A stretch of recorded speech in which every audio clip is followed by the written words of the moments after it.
Welcome to the latest episode of the Catalyst Health, Wellness, and Performance Podcast. I'm your host, Dr. Bradford Cooper, and I've been looking forward to this one for a long time. Dr. Scott Barry Kaufman is the host of one of the first podcasts I ever listened to, the Psychology Podcast, as well as a professor at Columbia University and the author of the new book, Transcend, the new science of self-actualization. I'll be the first to admit, the word transcend had for me a very kind of hocus-pocus feeling to it, until I met Professor Kaufman. He is one of the top minds in psychology, and his excellent work has changed my perspective on that. He and I have been trading emails back and forth for exactly 6 months and 1 day to get this lined up for you. I think it will be an eye-opener for many of our listeners. A brief note about educational options through Catalyst Coaching Institute.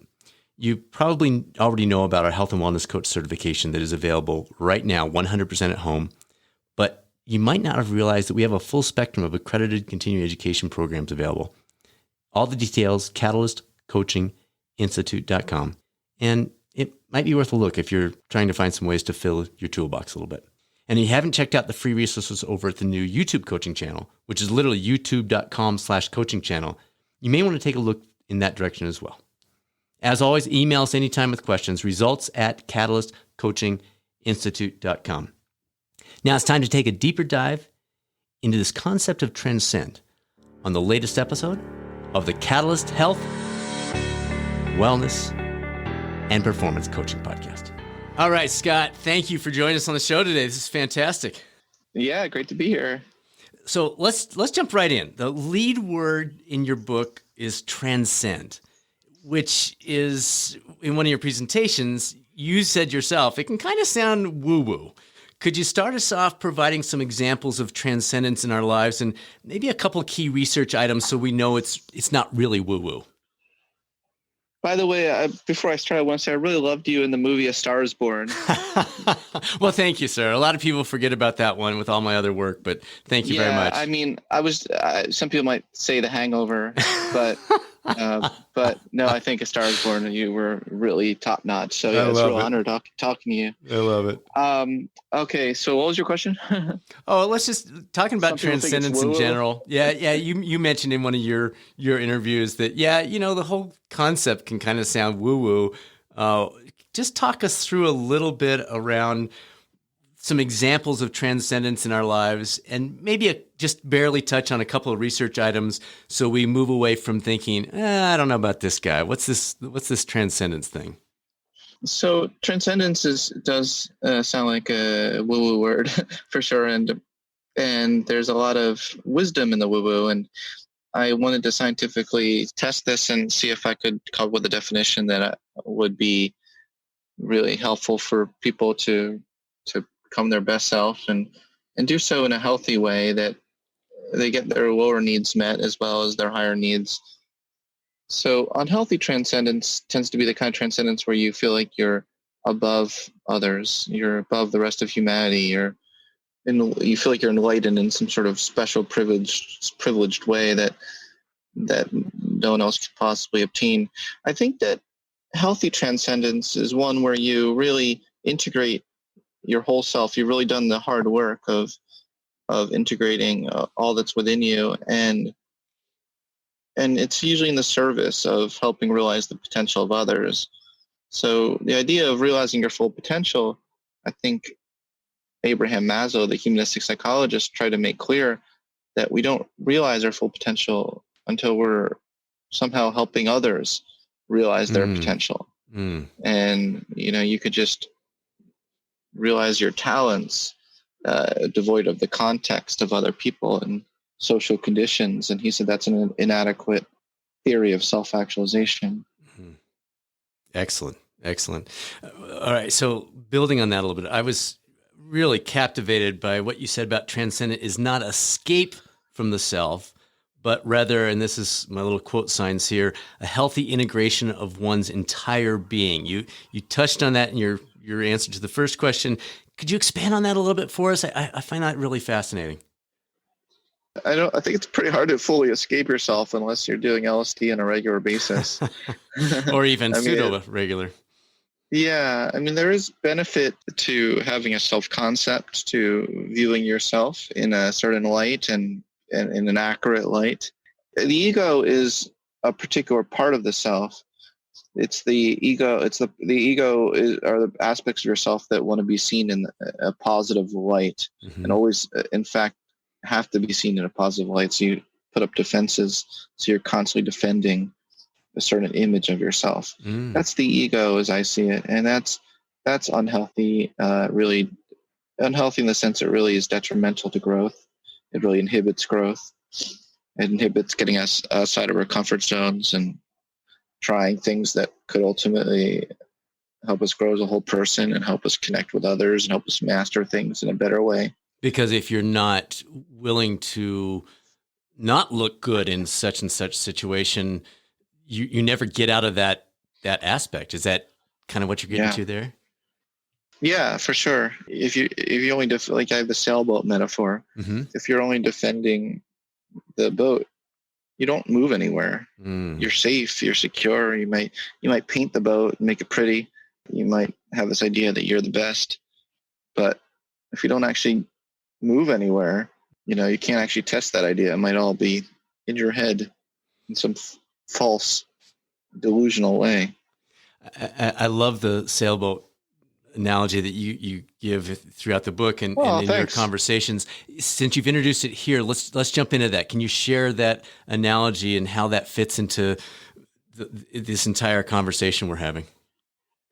Yeah, this idea that we have safety and then we have growth, and both are important to integrate in some way, is represented quite nicely, I think, by the sailboat, because we're all in our own sailboats going in our own direction in the same sea, the same vast unknown of the sea. And the thing with a sailboat is that you don't open your sail and move anywhere until your boat is secure and you have your basic needs met, like your physical needs, your food, shelter, water, some sort of stability in your environment, your connection, self-esteem. Once all of that is secure to a certain degree, then you can open up your sail and really be vulnerable and be open, and you're not being held back in the ocean by your insecurities and your defense mechanisms. So it's a metaphor. And that's for life. That's what we're trying to get to, the transcendence, or the act of pursuing this opportunity to transcend. That is opening the sail. Well, transcendence, you're not trying to get anywhere. This is a book about the psychology of being, not doing. The idea is to integrate yourself and become a whole person. And transcendence usually emerges as a nice property of that sort of integration. It's like if you're really flying in the ocean, you feel free, you feel this great peak experience, you lose all your worries. You have these moments of transcendence that are beautiful, and they will come and they'll go. But I don't think that's the goal. So if you were sitting down with someone unfamiliar with the role of transcendence in our lives, what questions might you ask them to bring out an interest without, I'm saying, if they weren't familiar with you, what questions might you ask for that conversation to be spurred? If someone wasn't familiar with me. Yeah, you just met them. You're at the coffee shop. They're like, "Hey, so what's your story, mister?" And oh boy, I need to work on that. Well, here's our chance. We need to work on that with the ladies. How do I become most attractive at first meeting with the ladies? Because I'm single, so it's a fair question. I know that wasn't your question. Well, good chance to practice. Here we go. Yeah. Well, the thing is, I'm not a wonderful self-promoter, but I think for me, the kind of questions I've been deeply interested in are like, what are like talent loss is something that I found profoundly tragic, and I want to see how people can live their most self-actualized life that is full of meaning and purpose and transcendence. These most wonderful moments that make life worth living. How can people reach those states and do so while not neglecting their other needs, to really become all that they are truly capable of becoming. And I mean, my career was, I started off looking at students. So in elementary school, middle school, high school, kids who have learning disabilities, but were also brilliant and creative in lots of ways. And how can they integrate their disability with their abilities in really beautiful ways that where the whole becomes greater than the sum of its parts. And this has been a common thread throughout my career. I love that. So the phrase you said right at the beginning, I want to make sure I caught it right. Talent loss. Can you walk us through a little bit more about that? I'm not familiar with that term. It's encapsulated by the phrase, I could have been somebody, like I had a talent, but I completely let it fall by the wayside. And how can we minimize losing the talents of people, which we're very good at doing that in education context. We're very good at having people focus on certain standardized tests and certain things that the educators are saying is important, but neglecting other areas and talents that people might have, or dreams, goals, and desires. And even as we get older, we might have certain dreams, certain things we want to pursue, but we're too scared to pursue them, or we don't have the perseverance to do it or the resources to do it. And how can we help people maximize their talents? Okay, I'm going to want to come back to that. But first, let's talk about, if you're okay with this, one of the coolest things I heard in your TEDx talk. I mean, you're one of the most respected psychologists in the country. And as you stood up there on that stage and you talked about being relegated to special education up until 9th grade, that was powerful, my friend. That could you share a little bit about that story with our listeners here? Sure. Well, thank you. I was essentially deaf the first 3 years of my life or so, and teachers, students, everyone. My mom believed in me. My parents believed in me a bit, but people thought I was really dumb. They thought I was a slow learner. It took me time to process things in real time, and I did a lot of observation in my early years, and just became fascinated with individual differences and why people are different from one another, and what do the gifted kids in the gifted classroom have that we don't have in the special ed classroom. I was in special ed, and I remained in special ed all the way till 9th grade when a teacher took me aside, a special ed teacher who'd never seen me before, and she said, I was wondering why you here. And I realized no one had asked me that question. Wow. And 9 grades, and I never asked myself that question, and it just quickly changed to why am I here? And I took myself out of special education and signed up for as many things as I possibly could, and just absolutely fascinated with what I could achieve and what I could do. And I had a real burning desire to prove that I was smart in some way, and a lot of passion. And I signed up for the school orchestra. My grandfather was a cellist in the Philadelphia Orchestra, and he taught me how to play, and that was a lot of fun. And I joined the orchestra. I joined the school choir. I won the All Music Department Award, applied to Carnegie Mellon University my senior year because I wasn't really college bound before 9th grade. But I was getting straight A's by that point in senior year of high school. Wow. I went from a remedial student to straight A student, and Carnegie Mellon psychology department rejected me. Don't think my SAT scores were high enough to redefine intelligence, which is what I wanted to do in my personal statement. So I thought that was ironic. So I went to the opera program, and I sang my heart out and got a partial scholarship for opera at Carnegie Mellon. And I transferred into psychology after a year of doing the opera major. And that was a real eye-opener for me to think to myself, well, I really want to help people who are on that other side cross over. Right. Well, and I loved your story about, I guess the departments don't really talk to each other. Yeah, that's true. Yeah, I mean, I was rejected from Carnegie Mellon, and then they gave me a partial scholarship at Carnegie Mellon. So I was like, what is, what's the deal here, folks? Am I smarter? Am I not smart? And that's been the theme of my life is, am I smarter? Am I not smart? And you turns out you can be smart and not smart. Sure. You can be really dumb in lots of things and really brilliant in lots of things. And we need to break down all these false dichotomies. All right. Speaking of dichotomies, you talk about the distinction between the psychology of being and the psychology of doing. Could you expand on that a little bit for us? Just let the thoughts go in those two areas. The psychology of doing is a real rich active field. There's a lot of research on the psychology of achievement and grit, and that's all great. That's an important research program. But I'm not so interested in the psychology of achievement as I'm interested in the psychology of self-actualization. I think that we could become very high achieving and not self-actualized, and we'll be deeply unfulfilled. And I'm very curious in how we can live a life of deep fulfillment, not momentary fulfillment. It might be quite gratifying to win the NBA championship. I imagine that's quite gratifying, but you'll always want more.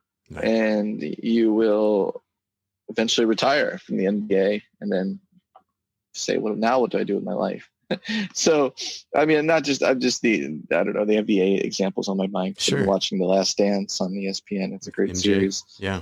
Yeah, I've been watching that. And, but I just think about all our aspects of our lives. Like, we want to be in a continual state of self-actualization our entire lives, not until we reach a goal. So the psychology of being is not so goal-oriented. It's being-oriented.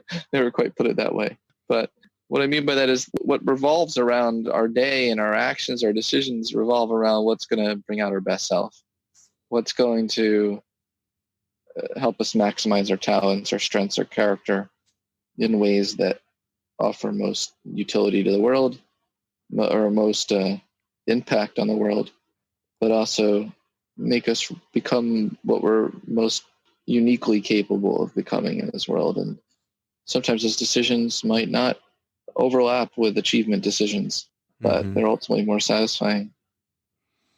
I'm trying to put this all together in my head. There is an overlap, though. I mean, there are times when the pursuit that involves the doing moves us toward that self-actualization, or is it hard to have them overlap? I mean, can there be overlap where that pursuit of A results in enhanced B? Absolutely, yeah. I mean, you can still strive for greatness and strive for self-actualization at the same time. I think that's very true. Okay. All right. So you basically picked up where Maslow left off, 70 years ago with his unfinished theory when he died of a heart attack. I didn't know that story. That was interesting to start with. So folks that aren't aware of that, look it up. It jumps off the page. What took you down this path, and what practical benefit do your findings offer us? So people listening and they're thinking, well, this sounds kind of cool. First of all, what took you down that path? And then second of all, on a practical level, what can folks get their arms around in this stuff? Oof. You like the practical stuff, don't you? I do. I really, well, that's kind of what this whole podcast is about. We emphasize the practical stuff. So you'll hear me probably come back to three, 4 more times while we're talking. But yeah, why don't we just start off the first part? Because that was a long question. What took you down this path initially? What was the draw of Maslow and his story and the hierarchy and all these things? Well, I was teaching positive psychology at University of Pennsylvania. It was Angela Duckworth was working on her book Grit, and she asked me if I wanted to teach the course that she usually teaches. Nice. And it was a real delight for me. I ended up teaching it for four years or so. Wow. And when I was researching the history of positive psychology, I came across the writings of humanistic psychology in the 50s and 60s, like Abraham Maslow and others, and just fell in love with their way of thinking about human nature, their way of thinking about what is life all about, and discovered Maslow's personal journals and realized he was working on a theory of transcendence before he died. And a lot of his work was misrepresented. A lot of people talked about self-actualization as the pinnacle of humankind, but he argued that it was really transcendence, not self-actualization. And so I got really excited by that, and I realized that his framework of deficiency versus growth, or the D realm of existence, human existence, and the B realm the being realm of human existence. It was a framework that could be applied to anything in one's life. And you start to see the whole world in a different way. You start to realize that nothing in your life is or characteristic is objectively good or bad in itself. What matters is the flavor of it. So you can take aggression. You can have deficiency motivated aggression. You could have growth oriented aggression. Humor, deficiency oriented humor. Authenticity. You can have de-authenticity and be-authenticity. Be again means being. So deficiency authenticity is like saying whatever you want in your mind to fulfill a need, whereas with be-authenticity, you really are selective about who you show yourself to at what moments in time to lead to optimal growth for yourself and those around you, and to grow as a whole person. And you can go right down the line and B&D self-esteem. You can have deficiency motivated self-esteem where you have an incessant pursuit of the feeling of positive self-esteem, or you could have a being-oriented form of self-esteem that's grounded in your real self or your best selves and is mastery, a real authentic mastery and real authentic connections with others, and that's what it's grounded in. And I can just go right down the line. Got it.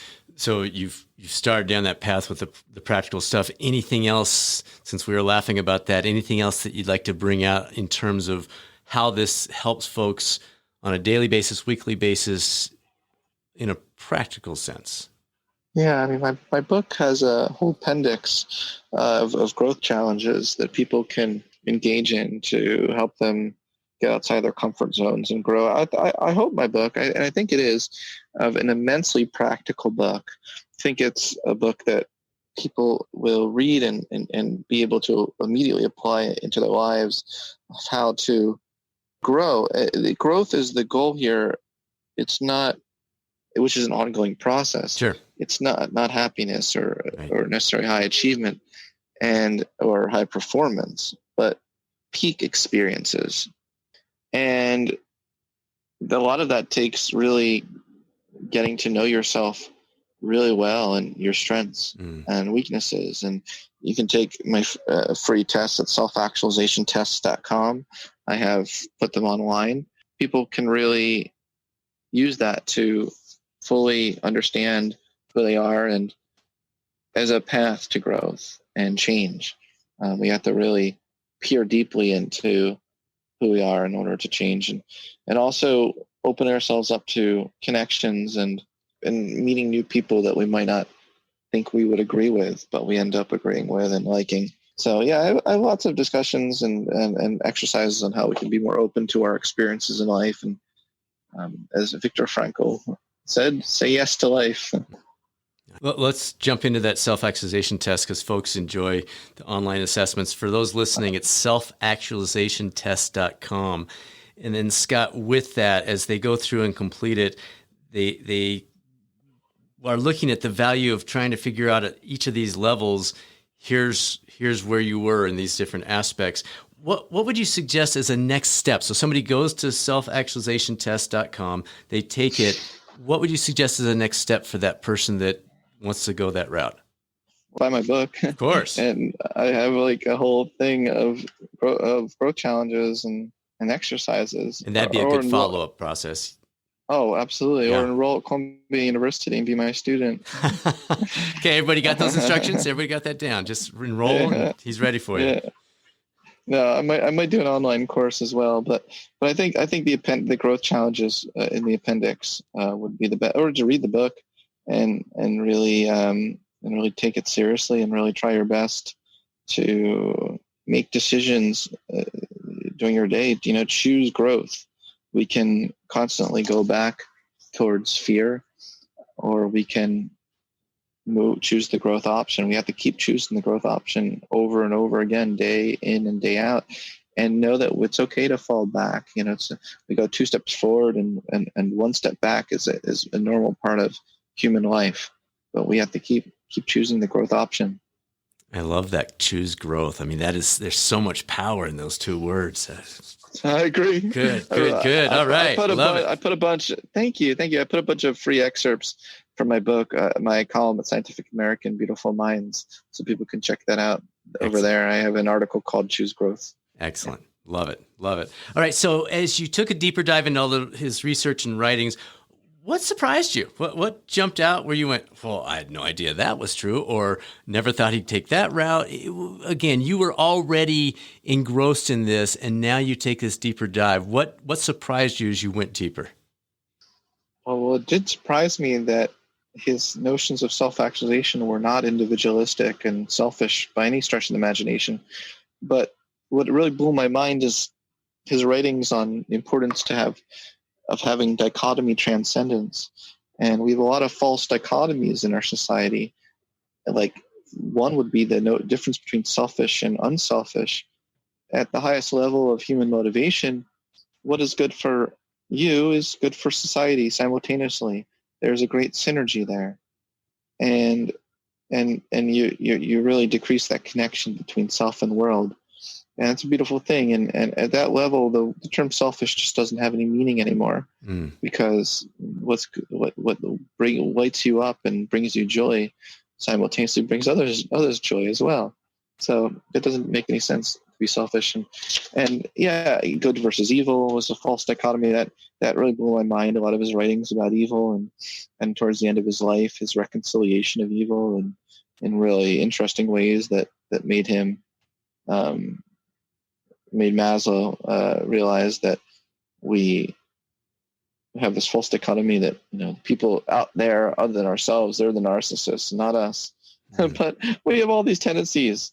They're a part of human nature within ourselves. Now, maybe not fully expressed like others, but we have these tendencies, and getting to know who we are and is really important. And really just delighted at the writings of these humanistic psychologists and their deep abiding appreciation for humanity and what it means to be a human being, and to reconcile with the paradoxes of human nature, the things that within ourselves we are being pulled in multiple directions, and we want to live, we don't want to die, but we want to connect with others, but we also want to be unique beings. We want to find a meaning in a world that seems meaningless, and there's so many paradoxes, and I guess it surprised me that we can reconcile these paradoxes and become whole human beings. I hope that we can. That leads nicely into my next question. You talk about this best self, this whole being. Doing that to raise the bar for the whole of humanity is a quote that you've got. When you say harnessing all that you are, or realizing this best version, how do other areas, things like sleep, activity level, healthy eating, kind of the things that we would put in the more health and wellness, well-being, do you talk about, or do you think through how do those feed into this process of pursuing transcendence? Oh, big time. I'm big into health and well-being for Beautiful. Sure. The themes of your podcast. I have this, chapter on the safety needs, and I fold the physical needs along with the psychological safety needs, because we need to feel safe and secure in healthy ways. We need energy. We need good metabolism. We need to reduce our stress, so that our stress affects our epigenetics. Sure. It affects at a cellular level, but it also affects at a psychological level.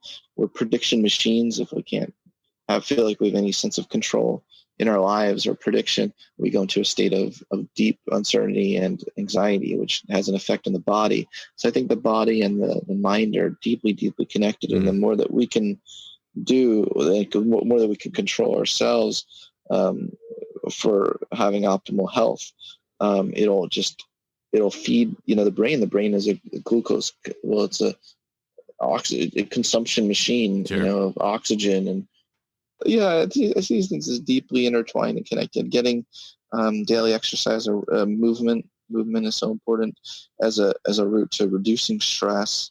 I mean, that's why it's connected. We can't talk about it as something separate from the mind. The body can't be treated as separate. Right. Absolutely. Well said. All right. So on that topic, let's flip the mirror for a second, if you don't mind. We like to ask our guests, since this is a health, wellness, and performance podcast, ask folks, what about you, your well-being right now? Is there a direction that you're taking? You said it's really important to you, but we all have gaps, obviously. Is there something you're doing on a personal level that represents a change in your life, but still lives in that being side of the coin versus the doing? Or maybe there's a little overlap. A lot of the answers are pretty obvious things. Like I've been trying to meditate more and practice cognitive behavioral therapy techniques so that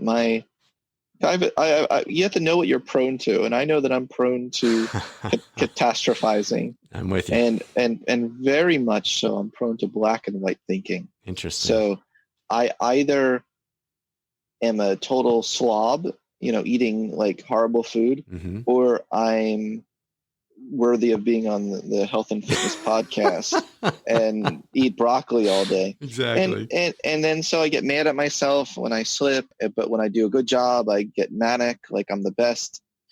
What I need to do is not be black and white in my thinking.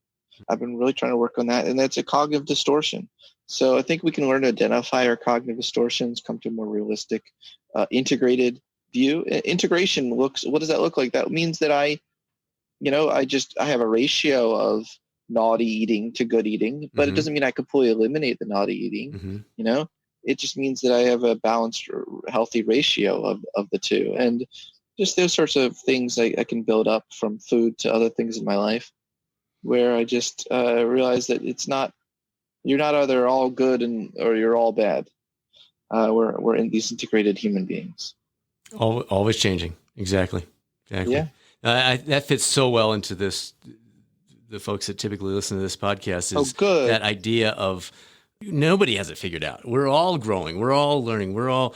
But it's really interesting to hear you talking about from your perspective and good example there of it's not going to be perfect all the time, but there's ways I can improve it. And that reflection piece of realizing where my gaps are, where my strengths are, is quite helpful in that process. So helpful.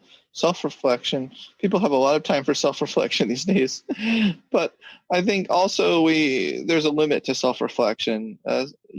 Sometimes you have to experience, and you have to just jump into the stream of life and not be afraid of it.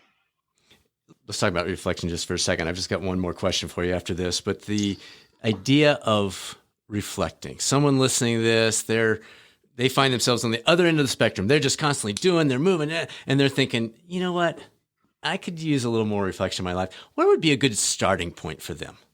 I think selfactualizationtests.com. Right? Okay. Yeah. That makes sense. Yeah. And that's not a self-promotion thing at all. I think you're right. Having gone through that, it forces you, because to do that selfactualizationtest.com process, to go through that process, you have to reflect or you can't really answer the questions. Yeah. What are your greatest sources of self-actualization? Yeah. And how can you harness more of those in your life on your path to self-actualization? Make things in your life conducive to those making those decisions that will bring out those best sides of yourself. Love it. All right, last question, my friend. Just wide open. Any additional words of wisdom for those who are either health and wellness coaches, they're trying to help other people, or they're just looking to develop their own well-being in ways that maybe we haven't discussed yet, but you think would like to throw out there? Oh, wow. Well, I think health and wellness coaches are amazing people, and their greatest strengths tend to be strength spotting. And that's being able to, it's a phrase in the field of positive psychology that I work in, of being able to really see what someone's greatest strengths are. It's usually the things that people don't see themselves, but I don't know if positive psychology or wellness coaches are just as good at spotting the strengths within themselves. So they need to give themselves that permission and insight into realizing that there's a healthy balance between self-sacrifice and helping others and spotting strengths, having compassion for others, and having compassion for yourself and seeing the best in yourself. So I would really recommend people try to strike that balance in a healthy way. Beautiful. Healthy, integrated way. Yes, absolutely. Scott, what a great way to wrap. That was fantastic. Thank you so much. I know how busy you are with the release of your book and everything. Thanks for jumping on, and we really, really appreciate it. My pleasure. I really enjoyed chatting with you. I hope it's of value to your listeners. I'm positive it will be. Great job.